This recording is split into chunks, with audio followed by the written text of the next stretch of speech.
Well,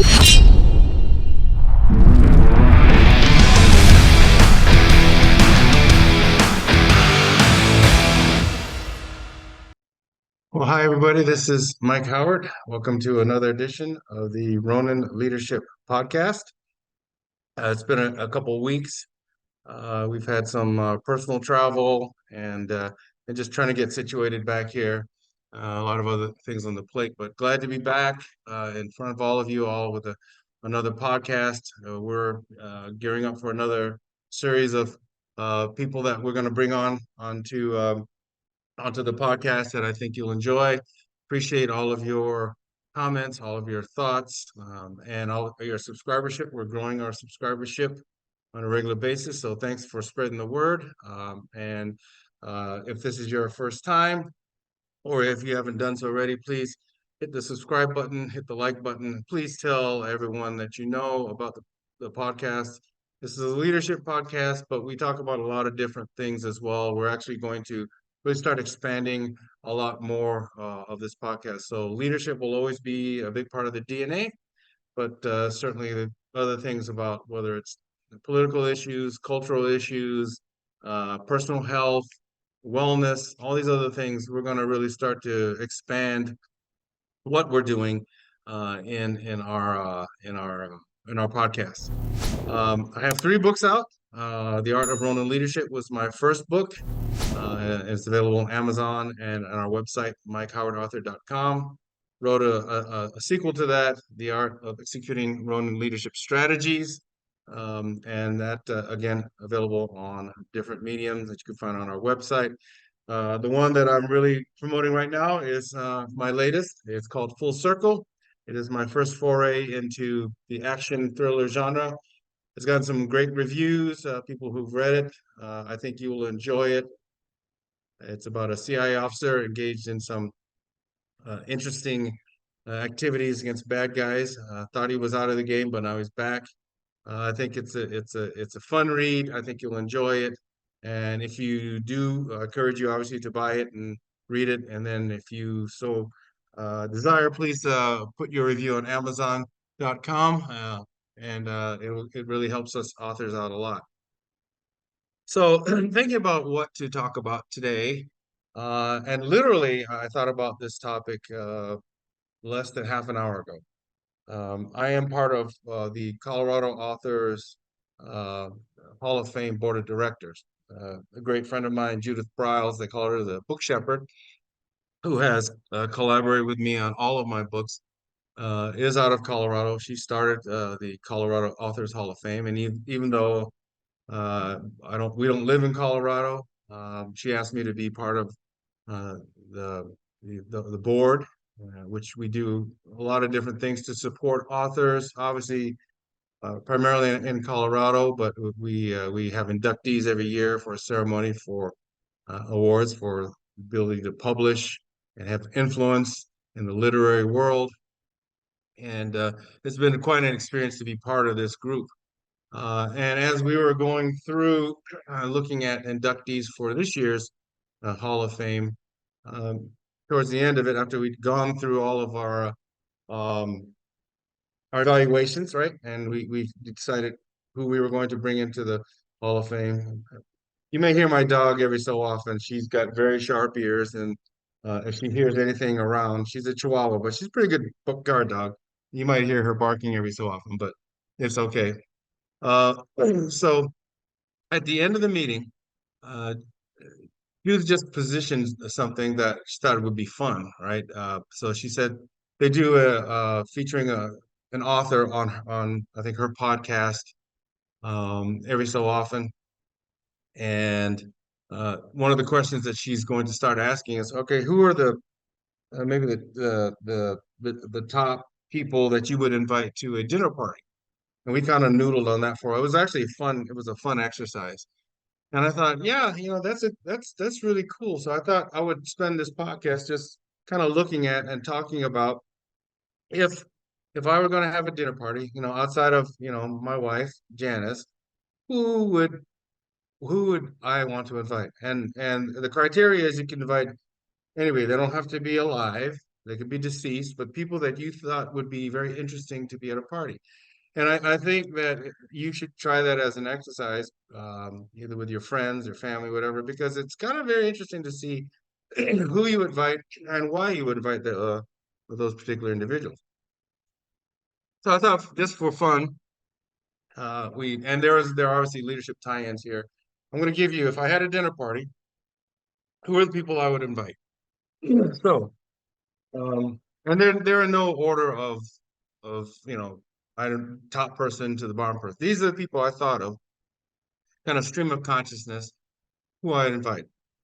And the first name that came to mind actually is a person that a lot of you probably haven't heard of. That person, his name is Bass Reeves. Uh, Bass Reeves, African American, U.S. Marshal back in the 1800s. He was the first Black U.S. Marshal, and for many historians, he was the role model for what eventually became the Lone Ranger, because he was a lawman. He often used disguises and pretext to get close to the people that he was going after, the outlaws. He often used his Native American friends to help him in getting information or tracking, so hence the Lone Ranger and Tonto. He was responsible for apprehending 3,000. They estimate 3,000 bad guys, outlaws back in the day, involved in numerous gunfights. Actually, ended up having to arrest his own son for murder. And so and there's going to be a series apparently. I can't remember. It's Netflix, maybe Netflix. One of the streaming services. They're readying a series on Bass Reeves. But when I heard about him, I watched this show on Western history, and they featured Bass Reeves, and I got a book and read about Bass Reeves. Fascinating person. Think about it, of being an African American alone back in the 1800s, the racism you might have faced, let alone being a lawman. But he was a very conscientious, prolific lawman. To have him at the dinner table talking about, just what he experienced professionally, of course. I'm former law enforcement, and that's in my DNA. So just talking like cop to cop over the generations would be really interesting to see. And I love the Wild West and history, but then also, the struggles he faced as a human being, whether racism or just even other law officers not thinking that he could do the job when he ended up doing the job better than a lot of them. I think that would be great. So he came up top of mind. Um, Another person is Lee Child. So Lee Child is an author, still alive, currently the author of the best-selling Jack Reacher series, and an inspiration for me for many, many years. And I know a lot of you read Lee Child, and they've got the series on Amazon Prime, Jack Reacher. And so I like Lee Child because I he inspired me. He's one of the ones that have inspired me to write and get into fiction. I've always wanted to write, number one, and so I was able to kind of feed that appetite for writing with my first two books. And then, but the writing for fiction was just something different. And I did it, and I really enjoy it, and writing a sequel.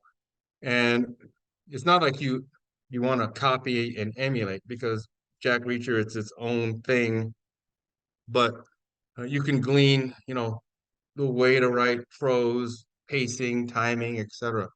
And so, I'd love to sit down with Lee Child, have him at the dinner table, and tell us, how did you come up with this? And I know you can look it up, but just to have him talk about, how did you come up with the idea of Reacher? Why did you make him an ex-military cop when Lee Child got into the genre? Most of your protagonists in the action thriller characters were either police cops, or not military, but just regular police cops, or they were private investigators, things like that. He made his a former military cop investigator, and kind of roaming the earth, kind of like Kwai Chang Kang in the old Kung Fu series, and then running into a series of trouble all the time. And so that would be great for me, just to pick his brain, and also to see, how do you come up with storylines, and how do you develop your characters? For writers, we love to talk to each other about how that works. Um, Barack Obama. So a lot of you who know me know I lean relatively conservative. Janice and I are not part of any party. We're independents, and I will vote for whoever's policy I believe would be best for the community, for the state, for the country, depending on what the election is all about. Um, but I tend to lean pretty conservative. But I would love to have President Obama at the table. First of all, when I was first getting into the speaking game, first starting to make speeches at Microsoft and a little bit unsure, your first couple speeches you make, it's a growth process. And so if I could look at myself back, let's say, oh, early 2000s when I had to start to speak in public, or mid 2000s to now, there's a great difference, I'm sure. But a lot of things I did back then, I studied speakers. I studied people like Barack Obama and watched how he spoke, his inflections, uh, how he how he connected with the audience. And there are various ways to speak. You could be very scripted, or you could be really off the cuff. And he was great at doing both. He could ad lib in a moment's notice, which I think is a great gift for a speaker because it really helps you bond with the audience. So from the speaking aspect, I think, he was a great influence for me, but also just to sit there and pick his brain about, how he dealt with the pressures of the presidency as first black president. What were how did he develop his priorities? How did he deal with opposition from the Republican Party? How did he manage his day? What does he do to unwind? And I actually have just read an article on how he kind of managed his day. And while exercise was important to him, family was important to him, quiet time was important to him, and how he laid that out. But I think it'd be great to have, Obama at the table, just because I think he's a very personable person. I think politics aside, I think he really cares about people, and I think he'd be really, really great to be at the table. And obviously, having Michelle at the table would be great too, because she championed a lot of great causes. She's also a great speaker. She has a lot of passion for life, and she's someone that's been a great wife and a supporter for Barack Obama, and he's been a great supporter of her and for the issues that she's involved in. So I think having them together, both at the table, actually would be great. Um, Another person would be Condoleezza Rice.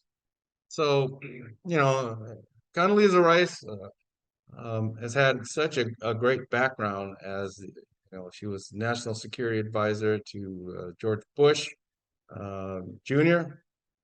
and then became Secretary of State, President of Stanford. Just a great, just a great role model. Um, didn't come from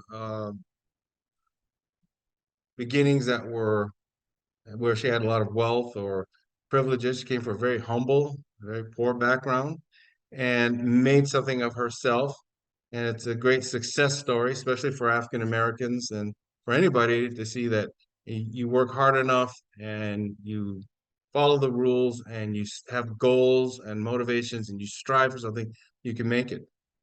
One of the things that struck me is I remember back in the day talking to some folks from State Department of Diplomatic Security. So for a lot of you know about this and who they are. Those of you who don't, within the State Department, they have an organization called Diplomatic Security. And these are sworn federal agents that are responsible for taking care of security for the State Department. They do a lot of things, investigations. One of the big things they do overseas is for every embassy, there's a regional security officer, an RSO, and his or her staff, and they're responsible for the security of the embassy and its people, but also for American citizens living in the particular country where the embassy is located. A big part of what they do too is they provide protection. So, like the Secret Service does for the president, they provide protection for the Secretary of State. And so I was part of an organization called OSAC, Overseas Advisory Council. which is the public sector, private sector partnership between folks like me when I was chief security officer at Microsoft and diplomatic security at State Department. And we would meet on a regular basis. A lot of us were on this OSEC board where we would look at helping each other, making sure that we're sharing information to protect American citizens abroad. And I remember having discussion with some of the folks that had been on Condoleezza Rice's detail. And what was wonderful about it was she's a big NFL fan.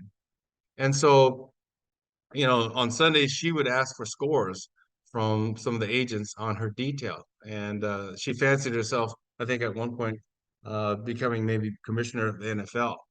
And I mention this because I've run into a fair amount of pompous people, both in private sector, but in government who are in positions of authority, that when you are protecting them, they look like you are, you know, nothing. You don't exist. You're there to take a bullet for them, but they don't really care. They consider you a nuisance. Whereas, and they don't really engage. Where someone like Condoleezza Rice, completely different, understood the value of what these people brought to the table, that they were willing to die, to protect her. And so she respected them and treated them like human beings the way she should, and is a great role model. So I love to have her at the table. Sort of side by side, as I thought about Condi, I thought about Colin Powell. Now, those of you know me know that Colin Powell has been an influence on my life in terms of his writings and his leadership style for decades. I remember waiting 1992. I was waiting in line at the old Crown Books, was a chain in Washington D.C. area, and I was living there because I was still with CIA. Waiting in line for a couple hours after he wrote his first book to get an autograph, and it was and at that time there was speculation he was going to run for president, and I wish he had, but he understood why he didn't. He wanted a different kind of life. I think his wife did too. But Powell and Condi are very much similar. Powell grew up, in again poor circumstances in, I believe it was Jamaica, New York, and made something. His parents, great parents, nuclear family, made something of himself. ROTC. He wasn't West Point. Went to got commissioned as an officer, and then went to Vietnam and decorated for his service in Vietnam, and then worked his way up to become chairman of the Joint Chiefs of Staff during the first Gulf War, and then eventually, he was National Security Advisor, president, and Secretary of State. I mean, his resume is awesome, and I had the pleasure at security conference. Uh, the organization called ASIS, American Society for Industrial Security. They have what they call a CSO roundtable. At the time, they call it CSO Center, I think for excellence now. But at the roundtable, I was off. There would be, besides the big events where keynote speakers speak to everybody, there'd be smaller events for the chief security officers. And I was often asked to moderate these sessions. And I remember being asked to moderate a session for Colin Powell, and I was elated. Got to meet him, introduce him, moderate the session in terms of the Q&A. Just his ability to think on his feet, his confidence. He still had that, military general presence, but he was very engaging. And I've always admired Powell, the Powell 13 rules. And I think I did a podcast on that not too long ago, but the 13 Colin Powell rules are still things that I adhere to today. Things like it'll look better in the AM, things like that. And that leadership is lonely, and that you can have all kinds of collaborative experiences with your team and everybody else, but at the end of the day, you as a leader have to make the decisions for that will affect um, the betterment of the organization. And a lot of times you're going to make these decisions on your own, and you'll take the hits if you're wrong, and you'll get the accolades if you're right. And so he's, again, having him at the table. Wow, what a dinner, what a dinner party guest that would be. Then I went back in time. Golda Meir. So Golda Meir was the first prime minister of Israel, the first and only.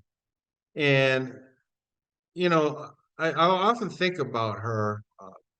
Israel has always had issues, when protecting themselves and defending their homeland. And Golda Meir came in at a time when they were still under threat. And being the first female anything, there were those pressures of being the first female anything. She was a strong leader. She led her people through some tumultuous times. She was able to, garner the support of people and also of, people that were opposing her for any number of reasons. She's a role model, but I would love to pick her brain as to, why she got into this. What propelled her? Obviously, nationalism and wanting to serve her country.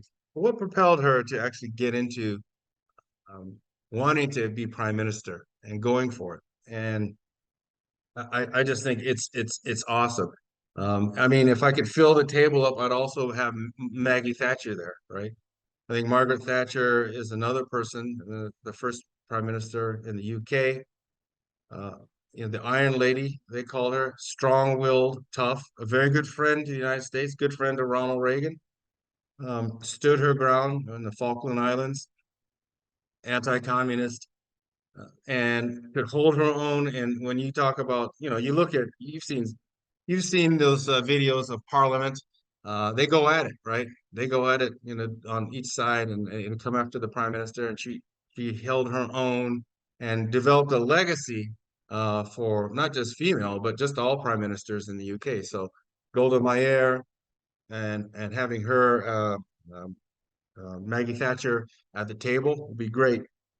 Another person, and this is a no-brainer for those of you who've known me for a long time, Ronald Reagan.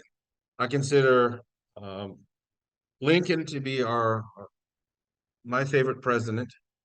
I can't add everybody to the table, so for this time, Lincoln won't be at the table.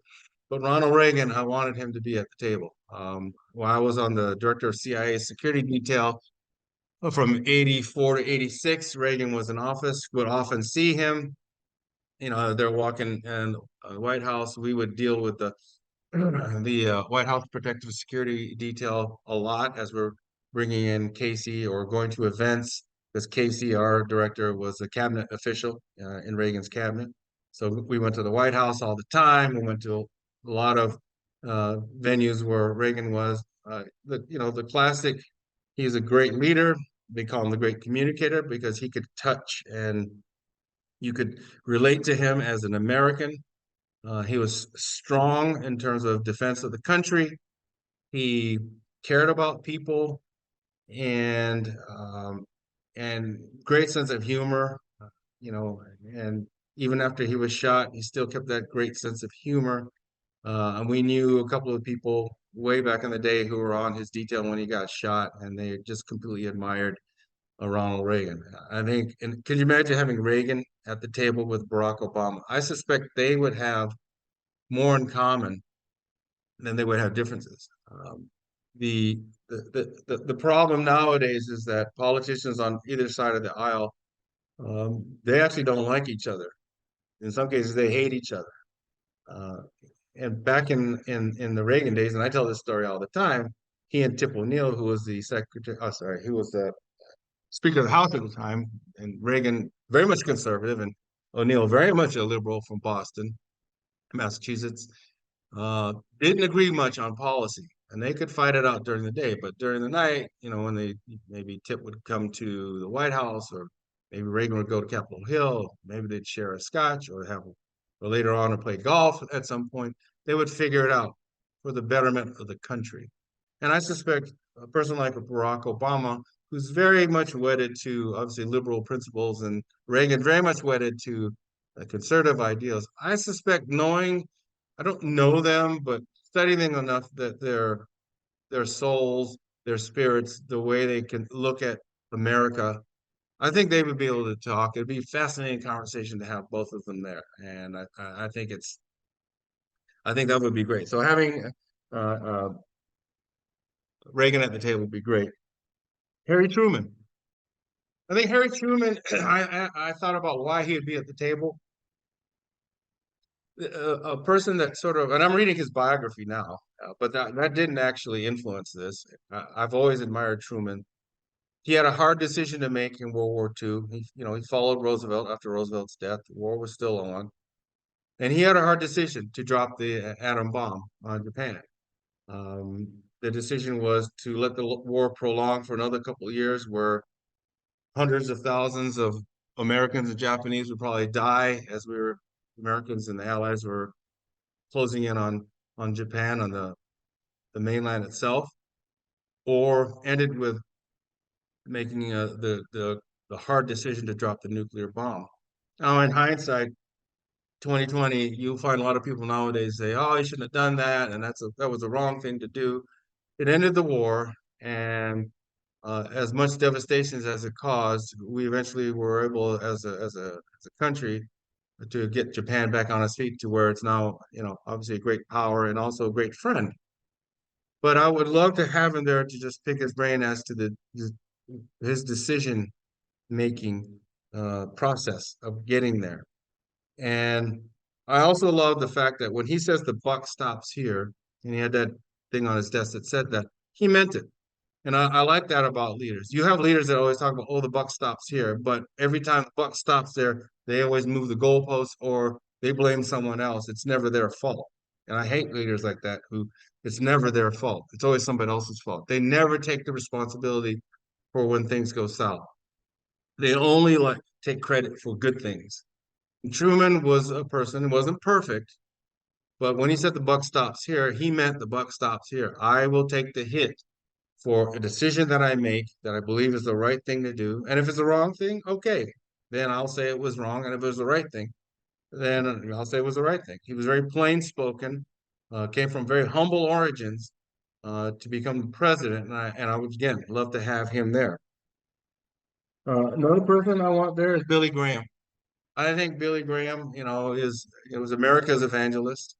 I remember growing up going to a couple of his crusades in the Bay Area, and he you've got a lot of celebrity uh, um, sort of preachers nowadays, and I don't broad brush anybody. So there are some good ones, and there are some ones that kind of stay away from. But he just taught the Word of God, and the way he saw it.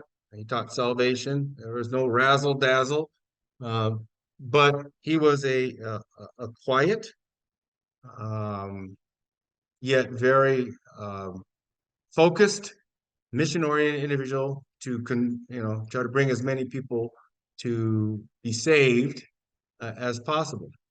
And he was, obviously a counselor to many American presidents, and he was very well thought of.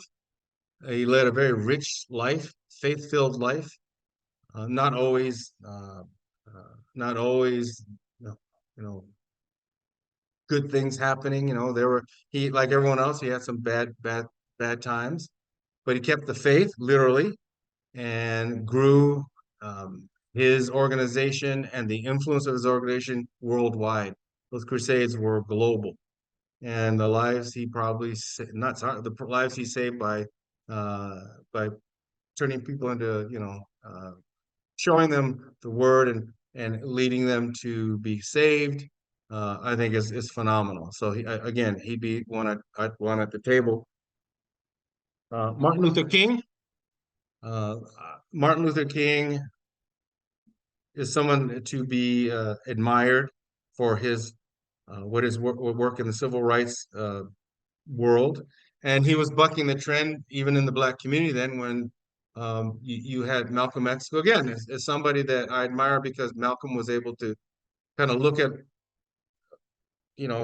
civil rights from one lens, which is more agitation, to moderating towards the end and including other people outside of the Black community to help. Um, but King was always into nonviolence and more the Gandhi mode of fighting oppression. And obviously, he spent time in jail, wrote his letters from Birmingham jail. Um, was beaten up, but he stood for what he believed in. Not a perfect man, nobody is, but his influence on the Kennedys, his influence on getting the Civil Rights Act passed, his influence on changing things in the South and really spurring people to look at what was going on with Black people in the Jim Crow South, it cannot be denied. And his speech when he went at the Washington Lincoln Memorial is still one of the finest speeches in American history today.